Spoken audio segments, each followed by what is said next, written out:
नमस्कार, जोहार। मैं याचना जायसवाल। आप देख रहे हैं न्यूज़ झारखंड। समय हो चुका है झारखंड की खबरों को जानने का, उनसे अपडेट होने का। तो चलिए जानते हैं झारखंड की सुबह से लेकर शाम तक की तमाम बड़ी खबरों को। लेकिन उससे पहले यदि आप हमारे चैनल न्यूज़ झारखंड पर नए हैं तो हमारे चैनल को सब्सक्राइब करें और बेल आइकन को प्रेस करें। इससे आपको झारखंड की हर छोटी बड़ी खबर सबसे पहले मिले। तो चलिए जानते हैं झारखंड की तमाम बड़ी खबरों को। घाटशिला विधानसभा उपचुनाव वोटिंग संपन्न। 13 उम्मीदवारों की किस्मत ईवीएम में बंद। 14 नवंबर को होगी मतगणना। घाटशिला विधानसभा उपचुनाव के लिए मंगलवार की सुबह 7 बजे से जारी वोटिंग शाम 5 बजे संपन्न हो गई। इसके साथ ही यहां चुनावी मैदान में खड़े 13 प्रत्याशियों के भाग्य का फैसला ईवीएम में बंद हो गया। 14 नवंबर को मतगणना होगी और फिर चुनाव परिणाम सामने आएंगे। घाटशिला विधानसभा में उपचुनाव जेएमएम के गद्दावर नेता और प्रदेश के शिक्षा मंत्री रामदास सोरेन के आकस्मिक निधन के बाद खाली हुई सीट की वजह से हुआ। इधर 3 बजे तक 69.07% वोटिंग हुई। ठंड के बीच 300 बूथों पर मतदाताओं के आने का सिलसिला शुरू हुआ, जो शाम तक जारी रहा। शहरी बूथों पर मतदाताओं की संख्या कम ही रही। हालांकि दिन चढ़ने के साथ ही वोटरों की संख्या में इजाफा हुआ। कड़ी सुरक्षा व्यवस्था के बीच चुनाव संपन्न हुआ। झारखंड के 25 साल हुए पूरे। सीएम बोले 25वां वर्ष गौरव, संकल्प और विकास का प्रतीक। 18 दिन चलेगा झारखंड 25वां समारोह। झारखंड राज्य की स्थापना को 25 साल पूरे हो चुके हैं। इस मौके पर पूरे राज्य में रजत जयंती समारोह मनाया जाएगा। यह समारोह राज्य भर में 18 दिनों तक चलेगा। इसमें अलग अलग दिन कार्यक्रम होंगे। पूरे आयोजन को झारखंड 25 नाम दिया गया है। आज रन फॉर झारखंड से इस रजत जयंती समारोह की शुरुआत हो गई है। रन फॉर झारखंड के तहत राज्य के सभी जिलों में दौड़ का आयोजन किया गया। राजधानी रांची के बापू वाटिका मोहराबादी मैदान से रन फॉर झारखंड का आयोजन किया गया है। झारखंड 25 के पहले समारोह के पहले इवेंट को मुख्यमंत्री हेमंत सोरेन ने हरी झंडी दिखाई है। उन्होंने इस कार्यक्रम को एकता, ऊर्जा और उत्साह का संगम बताया है। झारखंड स्थापना दिवस की हार्दिक बधाई देते हुए कहा कि मैं उन सभी महान आत्माओं को नमन करता हूं जिनके लंबे संघर्ष, कुर्बानी और शहादत से इस राज्य की पहचान बनी है। झारखंड का यह 25वां वर्ष गौरव, संकल्प और विकास का प्रतीक है। मुख्यमंत्री ने आगे कहा कि रन फॉर झारखंड के माध्यम से हम राज्य के प्रति अपनत्व, एकता और विकास की भावना को मजबूती देना चाहते हैं। राज्य स्थापना की यह रजत जयंती 15 नवंबर को पूरे उत्सवपूर्ण माहौल में मनाई जाएगी। हाथियों के हमले में 2 दोस्तों की मौत, वन विभाग पर लापरवाही का आरोप। बोकारो के बेरमो प्रखंड से एक दिल दहला देने वाली खबर सामने आई है, जहां जंगली हाथियों के हमले में 2 दोस्तों की मौत हो गई। यह हादसा सोमवार रात को जगेश्वर बिहार थाना क्षेत्र के कुंदा पंचायत के तिलैया गांव में हुआ है। मृतकों की पहचान प्रकाश महतो और चरखू महतो के रूप में की गई है। दोनों दोस्त न केवल बचपन से एक दूसरे के साथ रहे, बल्कि उनकी शादी भी एक ही दिन 21 अप्रैल 2019 को हुई थी। और अब विडंबना यह रही कि दोनों की मौत भी एक ही दिन हुई है। प्रत्यक्षदर्शियों के अनुसार सोमवार की रात करीब 8:30 बजे प्रकाश महतो, चरखू महतो और उनके साथ 7-8 अन्य लोग Jageshwar Bihar railway crossing underpass के पास स्थित एक होटल में खड़े थे। तभी अचानक जंगली हाथियों का झुंड वहां आ पहुंचा और लोगों पर हमला कर दिया। सभी लोग जान बचाने के लिए भागने लगे, लेकिन इस अफरा तफरी में प्रकाश और चरखू हाथियों के घेरे में फंस गए। हाथियों ने उन्हें पटक पटक कर मौत के घाट उतार दिया। मौके पर ही दोनों की दर्दनाक मौत हो गई। घटना की सूचना मिलते ही जगेश्वर बिहार थाना पुलिस और वन विभाग की टीम मौके पर पहुंची है और शवों को कब्जे में लेकर पोस्टमार्टम की तैयारी की जा रही है। ग्रामीणों ने वन विभाग पर गंभीर लापरवाही का आरोप लगाया है। उनका कहना है कि हाथियों से सुरक्षा के लिए मांगे गए पटाखे, मशाल और डीजल किट समय पर नहीं दिए जाते हैं, जिससे ग्रामीण असुरक्षित महसूस करते हैं। ग्रामीणों ने पीड़ित परिवारों को उचित मुआवजा और एक सदस्य को सरकारी नौकरी देने की मांग की है। गिरिडीह में 2 गुटों में झड़प, खूब चले पत्थर गोली। दलिया गांव का खदान बना रणभूमि, फायरिंग में 1 मरा, 6 से ज्यादा घायल। गिरिडीह के जमुआ प्रखंड स्थित दलिया गांव की विवादित पत्थर खदान मंगलवार सुबह रणभूमि बन गई। 2 पक्षों के बीच लंबे समय से चल रहे विवाद ने अचानक हिंसक रूप ले लिया। पहले मारपीट और पत्थरबाजी हुई, फिर स्थिति बिगड़ते ही दोनों ओर से गोलीबारी शुरू हो गई। इस खूनी संघर्ष में चचघरा निवासी सुरेश महतो की मौत हो गई है, जबकि आधा दर्जन लोग गंभीर घायल हो गए हैं। ग्रामीणों के अनुसार सुबह खदान के पास अचानक शोर शराबा मचने लगा था, जिसके बाद लोग वहां पहुंचे तो दोनों गुट एक दूसरे पर हमला करते दिखे थे। संघर्ष के दौरान माहौल इतना तनावपूर्ण हो गया कि लोग घरों में छिपने को मजबूर हो गए थे। घटना के तुरंत बाद ग्रामीणों ने घायलों को किसी तरह उठाकर जमुआ सामुदायिक स्वास्थ्य केंद्र पहुंचाया। वहां प्राथमिक उपचार के बाद सभी को गिरिडीह सदर अस्पताल रेफर किया गया है। घायलों में अरविंद वर्मा, सुखदेव महतो, रीतलाल वर्मा, शिवम और साहिल सहित कई अन्य शामिल हैं। जानकारी मिली कि एक युवक को पैर में गोली लगी है, जबकि अन्य लोग पत्थरों और लाठी डंडों के हमले में जख्मी हो गए हैं। इलाके में तनाव का माहौल अभी भी बना हुआ है। स्थानीय लोगों के मुताबिक दलिया स्थित यह पत्थर खदान कई सालों से बंद पड़ी थी। हाल ही में बिहार के नवादा जिले से आए एक संचालक ने कथित रूप से बाहरी लोगों की मदद से इसे दोबारा चालू कर दिया था। आसपास के ग्रामीणों ने इसका विरोध किया और कहा कि बिना सहमति और उचित अनुमति के खदान संचालन नहीं हो सकता। इसी को लेकर दोनों पक्षों के बीच कई दिनों से तनाव चल रहा था। दिल्ली ब्लास्ट में अमोनियम नाइट्रेट फ्यूल डेटोनेटर का इस्तेमाल, मरने वालों की संख्या 12 हुई। पीएम मोदी बोले, गुनहगार बख्शे नहीं जाएंगे।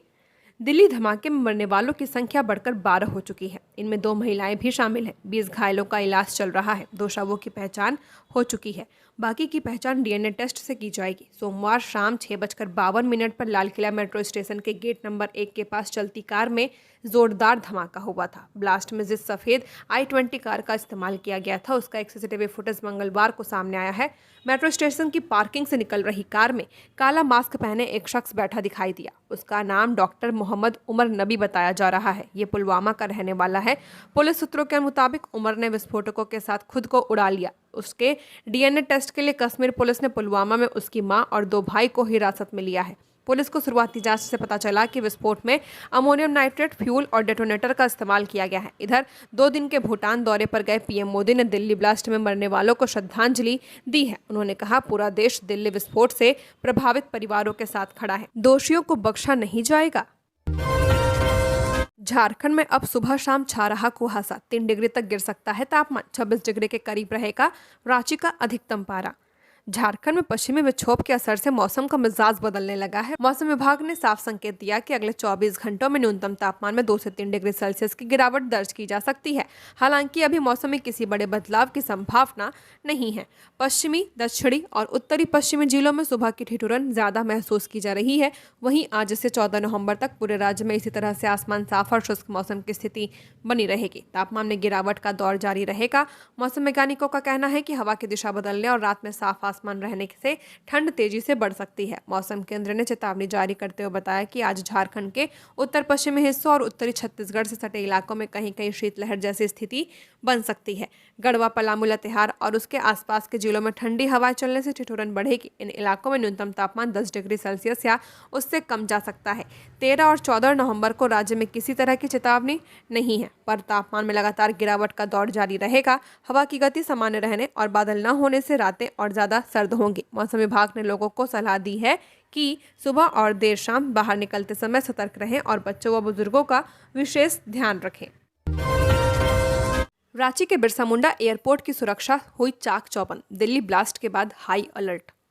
राजधानी रांची के बिरसा मुंडा एयरपोर्ट की सुरक्षा कड़ी कर दी गई है। दिल्ली में हुए ब्लास्ट के बाद सुरक्षा एजेंसियों ने अलर्ट जारी कर दिया है। एयरपोर्ट पर आने जाने वाले सभी गाड़ियों की जांच की जा रही है और यात्रियों के सामान की भी कड़ी निगरानी की जा रही है। सीआईएसएफ के जवान और अधिकारी लगातार पेट्रोलिंग कर रहे हैं और किसी भी संदिग्ध गतिविधि पर नजर रख रहे हैं। सुरक्षा में स्नीफर डॉग्स और फ्रिक्सिंग तकनीक का इस्तेमाल किया जा रहा है। इसके अलावा झारखंड के रेलवे स्टेशन और अन्य भीड़भाड़ वाले क्षेत्रों में भी विशेष निगरानी रखी जा रही है। कोडरमा घाटी में छड़ लदा ट्रक खाई में गिरा, अनियंत्रित होकर पलटा, चालक की मौके पर मौत। बिहार जाने के दौरान हुआ हादसा। कोडरमा थाना क्षेत्र के अंतर्गत रांची पटना मुख्य मार्ग पर स्थित कोडरमा घाटी के बंदरचुआ के पास एक छड़ लदा ट्रक अनियंत्रित होकर पलट गया है। इस हादसे में ट्रक चालक की मौके पर मौत हो गई है। मृतक चालक की पहचान उत्तर प्रदेश के सेमरिया वान जिले के निवासी 32 वर्षीय राम प्रकाश के रूप में की गई है। जानकारी के अनुसार ट्रक कोडरमा के रास्ते पटना की ओर जा रहा था। बंदरचुआ के पास एक तीखे मोड़ पर सामने से आ रहे एक वाहन को बचाने के प्रयास में ट्रक अनियंत्रित हो गया। इसके बाद वह सड़क किनारे खाई में जा गिरा, जिससे चालक राम प्रकाश की घटनास्थल पर ही मौत हो गई। घटना के बाद वहां से गुजर रहे राहगीरों ने दुर्घटनाग्रस्त ट्रक को देखा। स्थानीय लोगों की मदद से एम्बुलेंस बुलाई गई और चालक के शव को ट्रक से बाहर निकालकर कोडरमा सदर अस्पताल भेजा गया है। यह दुर्घटना जिस स्थान पर हुई है वहां कई तीखे मोड़ हैं। दिल्ली बम धमाके के बाद रांची में देर रात तक चला जांच अभियान। दिल्ली में सोमवार की शाम हुए बम धमाके के बाद राजधानी रांची में सुरक्षा व्यवस्था बढ़ा दी गई है। एसएसपी राकेश रंजन के निर्देश पर जिले भर के सभी थाना प्रभारियों और ओपी प्रभारियों ने सोमवार की देर रात चेकिंग अभियान चलाया। यह चेकिंग अभियान मुख्य रूप से शहर के प्रमुख चौक चौराहों, भीड़भाड़ वाले बाजारों और संवेदनशील इलाकों में चलाया गया है। इस दौरान 2 पहिया और 4 पहिया वाहनों की गहनता से जांच की गई। पुलिस ने संदिग्ध व्यक्तियों से पूछताछ भी की है और उनके पहचान पत्रों की बारीकी से जांच की है। पुलिस अधिकारियों का कहना है कि यह जांच अभियान आगे भी जारी रहेगा और सुरक्षा में किसी तरह की ढील नहीं दी जाएगी। आम जनता से भी अपील की गई है कि वे किसी भी संदिग्ध गतिविधि की सूचना तत्काल पुलिस को दें और सुरक्षा एजेंसियों का सहयोग करें। ब्राउन शुगर के साथ 2 युवक गिरफ्तार। मेदिनीनगर के सिंगरा में NH-39 पर पकड़े गए आरोपी गढ़वा से करते थे खरीदारी। पलामू के मेदिनीनगर में पुलिस ने सोमवार को नेशनल हाईवे 39 पर सिंगरा कला के पास 2 युवकों को ब्राउन शुगर के साथ गिरफ्तार किया है। उनके पास से लगभग 21 ग्राम ब्राउन शुगर, एक मोबाइल फोन और 2,660 रुपए नकद बरामद किए गए हैं। एसपी को सोमवार को सूचना मिली थी कि एक काले रंग की बाइक पर सवार 2 युवक ब्राउन शुगर लेकर मेदिनीनगर की ओर जा रहे हैं। इस सूचना पर सदर थाना प्रभारी लालजी को अपने थाना क्षेत्र में वाहन चेकिंग का निर्देश दिया गया था। निर्देश के आलोक में थाना प्रभारी ने पुलिस बल के साथ सिंगरा कला अमानत नदी के पास NH-39 पर संदिग्ध वाहनों की चेकिंग शुरू की थी। चेकिंग के दौरान पड़वा मोड़ की तरफ से आ रही एक काली TVS मोटरसाइकिल पर सवार 2 युवकों की गतिविधि संदिग्ध लगी। पुलिस द्वारा रुकने का इशारा करने पर उन्होंने भागने का प्रयास किया, लेकिन पुलिस ने उन्हें घेर कर पकड़ लिया है। गिरफ्तार किए गए युवकों की पहचान चिंदू कुमार 23 साल जिलहाता बड़ा तालाब के पास और अतुल रंजन सिंह 25 साल जिलहाता मुर्गा मार्केट के रूप में की गई है। दोनों पलामू जिले के शहर थाना क्षेत्र के निवासी हैं। प्रशिक्षु पुलिस उपाधीक्षक राजीव रंजन की उपस्थिति में उनकी तलाश से ली गई, जिसमें उक्त सामग्री बरामद की गई है। पूछताछ में दोनों युवकों ने स्वीकार किया कि वे गढ़वा से राजा नामक व्यक्ति से ब्राउन शुगर खरीद कर बेचने का काम करते हैं। धर्मेंद्र की मौत की अफवाह फैलने से नाराज हेमा मालिनी ने बताया कैसा है पति का हाल। मंगलवार को बॉलीवुड समेत पूरी दुनिया को एक गहरा झटका लगा जब धर्मेंद्र की मौत की अफवाह फैली। कहा गया कि धर्मेंद्र ने 89 साल की उम्र में दुनिया को अलविदा कह दिया है। धर्मेंद्र के निधन की खबर झूठी निकली, इसका कंफर्मेशन बेटी ईशा देओल और पत्नी हेमा मालिनी ने दिया है। बॉलीवुड के हीमैन कहे जाने वाले धर्मेंद्र का 89 साल की उम्र में निधन नहीं हुआ है। एक्टर की पत्नी हेमा मालिनी और बेटी ईशा ने इसे कंफर्म किया है। हालांकि इस खबर ने पूरी इंडस्ट्री समेत फैंस को शॉक दे दिया था। बता दें कि सोमवार को उन्हें सांस लेने में तकलीफ के चलते मुंबई के ब्रिच कैंडी हॉस्पिटल में भर्ती कराया गया था। झारखंड राज्य के 25वें वर्ष पर दौड़ा सिमडेगा। डीसी के नेतृत्व में रन फॉर झारखंड का आयोजन। राज्य स्थापना के 25वें वर्ष के मौके पर मंगलवार को रन फॉर झारखंड का आयोजन किया गया। डीसी कंचन सिंह के नेतृत्व में जिले के अधिकारी, छात्र, खिलाड़ी एवं लोग राज्य के विकास, एकजुटता और भविष्य की तरक्की के प्रतीक बनकर दौड़ लगाई। Run for Jharkhand Albert Ekka stadium से शुरू होकर बाजार टांड रोड होते हुए केला घाट मोड़ होते हुए झूलन सिंह चौक से वापस अल्बर्ट एक्का स्टेडियम पहुंची। सभी ने इस अभियान को अपने दिल से अपनाया और सभी के मन में इस धरती को स्वर्णिम बनाने का सामूहिक संकल्प जगा दिया। लोगों ने दौड़ के माध्यम से मजबूत, शांतिपूर्ण और समृद्ध राज्य बनाने का संकल्प लिया है। झारखंड राज्य के गौरवपूर्ण 25वें वर्ष पर झारखंड की शान में आयोजित इस रन फॉर झारखंड में पीडीजे राजीव रंजन सिंह, डीसी कंचन सिंह, डीडीसी दीपांकर चौधरी सहित जिले के सभी अधिकारी, स्कूली बच्चे, पुलिस जवान, खिलाड़ी बच्चे और शहरवासी झारखंड की शान में दौड़ लगाए हैं। 4 किलोमीटर की दौड़ के बाद भी सभी के हौसले बुलंद दिखे। पलामू में बालू माफियाओं ने बीडीओ को रौंदने की कोशिश की, ट्रैक्टर झोपड़ी में घुसा। पलामू के उंटारी रोड थाना क्षेत्र के सीढ़ा गांव में सोमवार देर रात बालू माफियाओं ने प्रखंड विकास पदाधिकारी श्रवण भगत और उनकी टीम को रौंदने का प्रयास किया है। घटना में अधिकारी और उनकी टीम बाल बाल बच गई है, लेकिन ट्रैक्टर एक झोपड़ी में घुस गया, जिसमें बंधे मवेशी घायल हो गए हैं। जानकारी के अनुसार प्रखंड विकास पदाधिकारी श्रवण भगत अवैध बालू उठाव को रोकने के लिए इलाके में पहुंचे थे। उन्होंने बिना नंबर वाले ट्रैक्टर को रोककर पूछताछ की, लेकिन ट्रैक्टर चालक ने उन्हें रौंदने का प्रयास किया। भागते भागते ट्रैक्टर झोपड़ी में घुसा, जहां मवेशी घायल हो गए।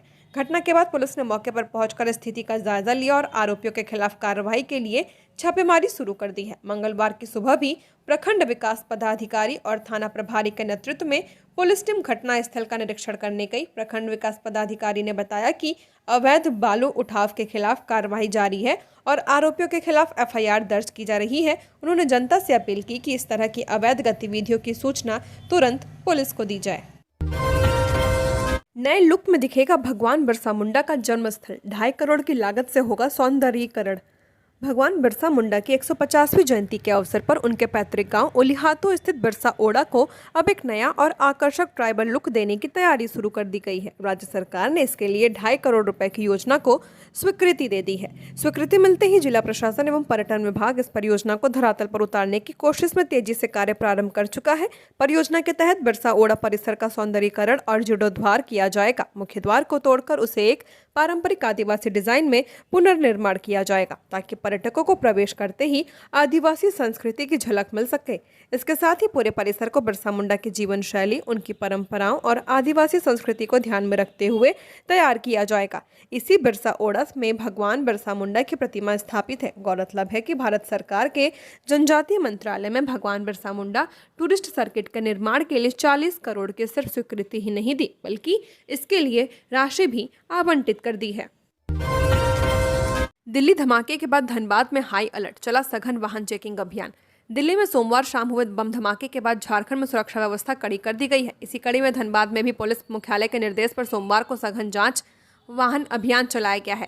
इस दौरान जिले भर के सभी थाना और ओपी प्रभारियों ने अपने अपने क्षेत्र में पूरी मुस्तैदी से जांच अभियान में जुटे रहे। प्रमुख चौक चौराहों, बाजारों और संवेदनशील इलाकों में पुलिस टीमों ने 2 पहिया और 4 पहिया वाहनों की गहन जांच की है। चेकिंग अभियान के दौरान संदिग्ध व्यक्तियों से पूछताछ की गई और उनके पहचान पत्रों की जाँच भी की गई है। वहीं रेलवे स्टेशन, बस स्टैंड, बाजार, शॉपिंग मॉल और अन्य भीड़भाड़ वाले सार्वजनिक स्थलों पर सुरक्षा बलों की तैनाती बढ़ा दी गई है। जीआरपी और जिला पुलिस की संयुक्त टीम स्टेशन परिसर में यात्रियों और उनके सामान की सघन जांच कर रही है। बस स्टैंड पर भी यात्रियों के बैग और लगेज की जांच के लिए अतिरिक्त सुरक्षा कर्मियों की तैनाती की गई है। धनबाद के सीमावर्ती इलाकों में भी चौकसी बढ़ा दी गई है। पश्चिम बंगाल समेत अन्य जिलों की सीमाओं से आने जाने वाले वाहनों की तलाशी ली जा रही है। इसके अलावा शहर के होटल और लॉजों में भी जाँच अभियान चलाया गया।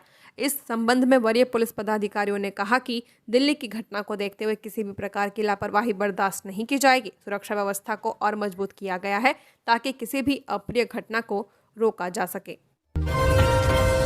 धनबाद में रन फॉर झारखंड का आयोजन, डीसी सहित सैकड़ों युवाओं ने लगाई दौड़। झारखंड राज्य स्थापना दिवस के अवसर पर धनबाद में मंगलवार सुबह उत्साह और जोश से भरा माहौल देखने को मिला है। राज्य स्थापना दिवस कार्यक्रमों की श्रृंखला की शुरुआत रन फॉर झारखंड मैराथन दौड़ से हुई है, जिसमें सैकड़ों युवाओं ने भाग लिया।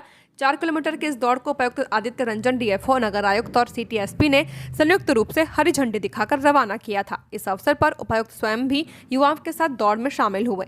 दौड़ की शुरुआत गोल्फ ग्राउंड से की गई और प्रतिभागियों ने सिटी सेंटर, पूजा टॉकीज, डीआरएम चौक, रणधीर वर्मा चौक होते हुए पुनः गोल्फ ग्राउंड पहुंचकर दौड़ पूरी की। बॉयज ग्रुप में राकेश महतो ने प्रथम स्थान हासिल किया, जबकि गर्ल्स ग्रुप में रूबी कुमारी ने बाजी मारी है। कुल मिलाकर 150 से ज्यादा प्रतिभागियों ने इस मैराथन में हिस्सा लिया था। उपायुक्त आदित्य रंजन ने विजेताओं को पुरस्कार और ट्रॉफी प्रदान कर सम्मानित किया। पहले स्थान पर आने वाले प्रतिभागियों को 3000 नकद और ट्रॉफी, दूसरे स्थान वालों को 2000 और ट्रॉफी, जबकि तीसरा स्थान प्राप्त करने वालों को 1000 और ट्रॉफी दी गई है। आईएएस विनय चौबे की जमानत अर्जी पर हाईकोर्ट में सुनवाई कल। हजारीबाग के डीसी रहते हुए सेवायत भूमि की अवैध ढंग से खरीद बिक्री में शामिल होने के आरोपों में जेल में बंद चार्जशीटेड आईएएस अधिकारी विनय चौबे की जमानत याचिका पर झारखंड हाईकोर्ट में कल यानी बुधवार को सुनवाई होगी। पिछली सुनवाई के दौरान अदालत ने एसीबी को विस्तृत जवाब दाखिल करने का निर्देश दिया है। हाईकोर्ट के न्यायाधीश जस्टिस संजय कुमार द्विवेदी की कोर्ट में इस मामले की सुनवाई चल रही है। विनय चौबे ने जिस मामले में हाईकोर्ट से बेल मांगी है, उस मामले में अगस्त महीने में प्राथमिकी दर्ज की गई थी। एसीबी ने इस संबंध में कांड संख्या 9/2025 दर्ज की है। हजारीबाग एसीबी की स्पेशल कोर्ट ने 16 सितंबर को इस मामले में उनकी जमानत याचिका खारिज करते हुए उन्हें बेल देने से इनकार कर दिया था, जिसके बाद उन्हें हाईकोर्ट का रुख किया है। इस केस में एसीबी ने विनय चौबे के खिलाफ चार्जशीट दाखिल कर दी है। सूबे के health minister doctor Irfan Ansari ने बयां की दिल की बात, कहा ड्राइवर हूं साहब। सूबे के health minister doctor Irfan Ansari ने दिल की बात बयां की है। एक कविता के माध्यम से कहा कि ड्राइवर हूं साहब, पर राजनीति की ही गाड़ी चलाता हूं, रफ्तार भी सही रखता हूं और रास्ता भी सीधा बताता हूं। डॉक्टर अंसारी ने आगे लिखा कि दिशा भटके नहीं, इसलिए स्टीयरिंग पर नजर और दिल में जनता की आवाज है। सफर लंबा है पर इरादा साफ है, मेरी मंजिल बदलाव है और मेरा ईंधन विश्वास है। रास्ते में धूल उड़ती है, थकान लगती है, कभी तालियां मिलती हैं तो कभी ताने, फिर भी चलता रहता हूं, क्योंकि इस सफर में मेरे साथ पूरा हिंदुस्तान चलता है। मैंने वादों की नहीं, दिल की कमाई पर भरोसा रखा है और जो दिल से चले वो कभी रास्ता नहीं खोते। बस जनता की मुस्कान तक यह गाड़ी पहुंचा दो, यही मेरी मंजिल है।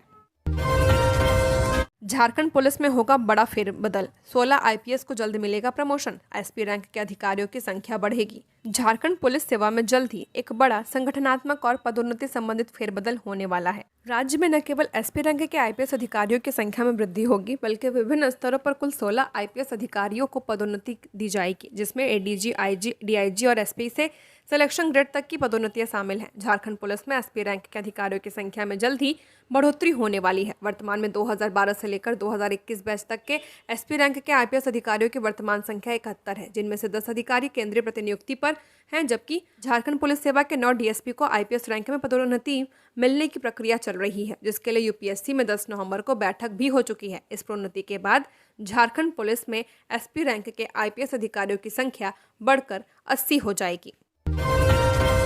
बिहार चुनाव के अलर्ट पर देवघर पुलिस, बॉर्डर इलाकों पर खास नजर, सभी वाहनों की हो रही चेकिंग।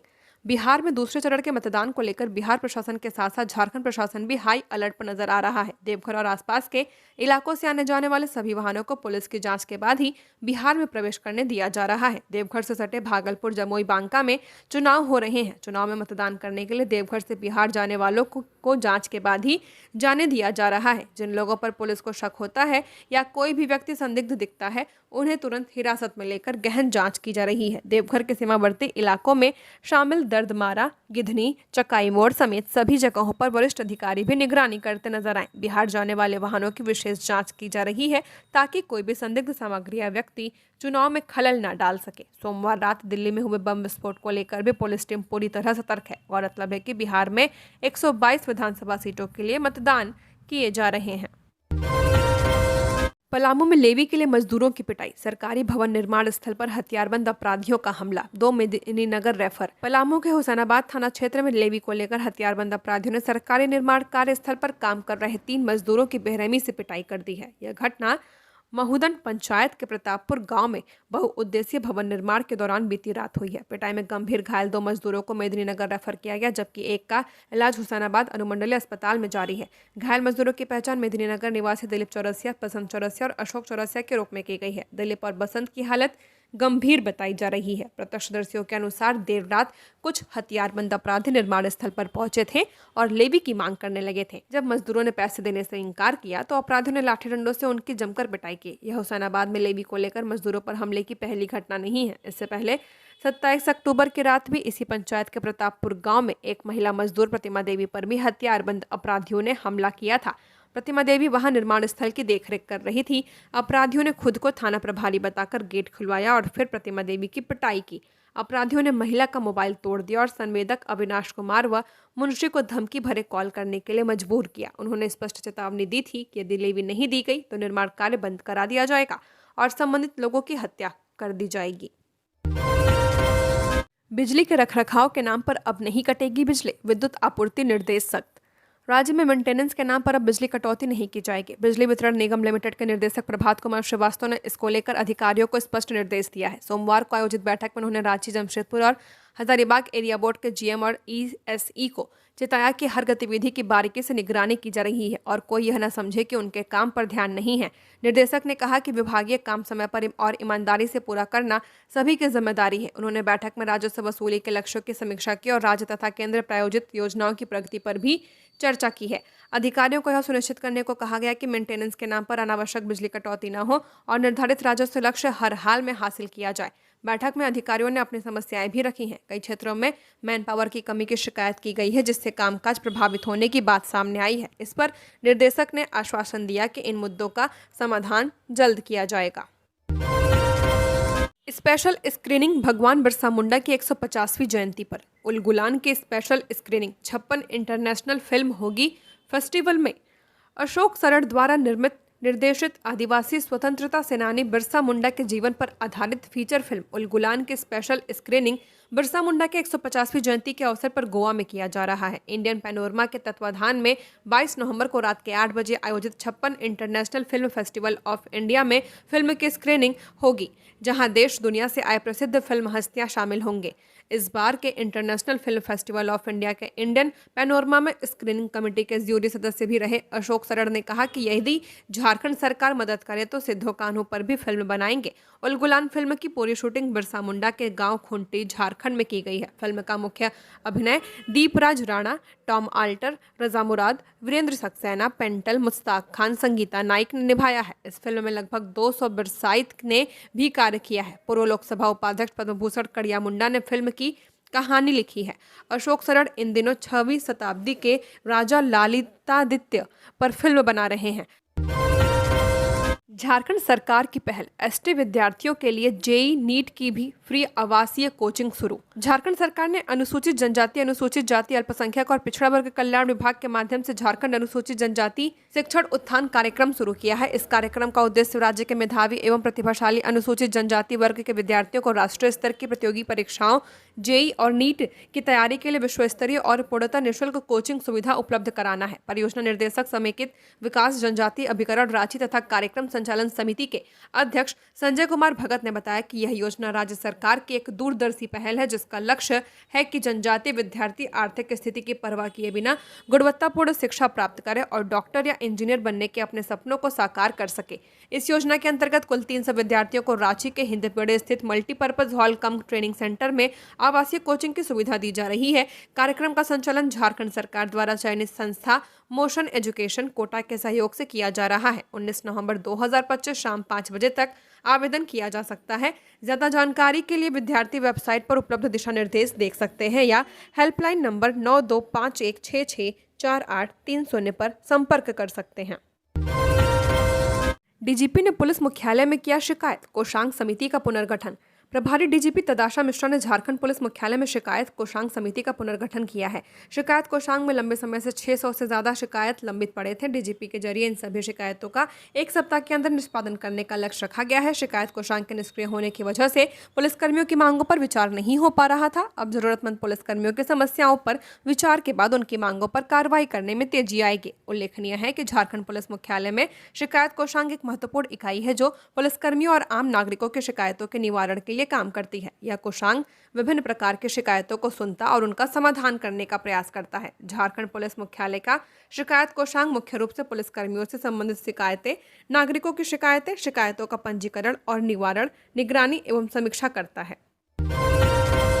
सोना 2,341 रुपए बढ़कर 1,24,000 प्रति 10 ग्राम हुआ। 2 दिन में 4,047 रुपए महंगा हुआ। चांदी आज 2,695 रुपए बढ़कर 1,54,000 रुपए किलो हुई। सोने चांदी के दाम में आज यानी 11 नवंबर को बढ़त है। Indian Boolean and jewellers association के अनुसार 10 ग्राम सोना 1,706 रुपए बढ़कर 1,24,147 रुपए पर पहुंच चुका है। इससे पहले सोने की कीमत 1,22,441 रुपए प्रति 10 ग्राम थी। सिर्फ 2 कारोबारी दिनों में ही ये 4,047 रुपए बढ़ चुका है। बीते शुक्रवार को ये 1,20,100 रुपए पर था। वहीं चांदी 2,695 रुपए बढ़कर 1,54,338 रुपए प्रति किलोग्राम पर पहुंच गई है। इससे पहले इसकी कीमत 1,51,643 रुपए प्रति किलोग्राम थी। 17 अक्टूबर को सोने ने 1,30,874 रुपए और 14 अक्टूबर को चांदी ने 1,78,100 रुपए का ऑल टाइम हाई बनाया था।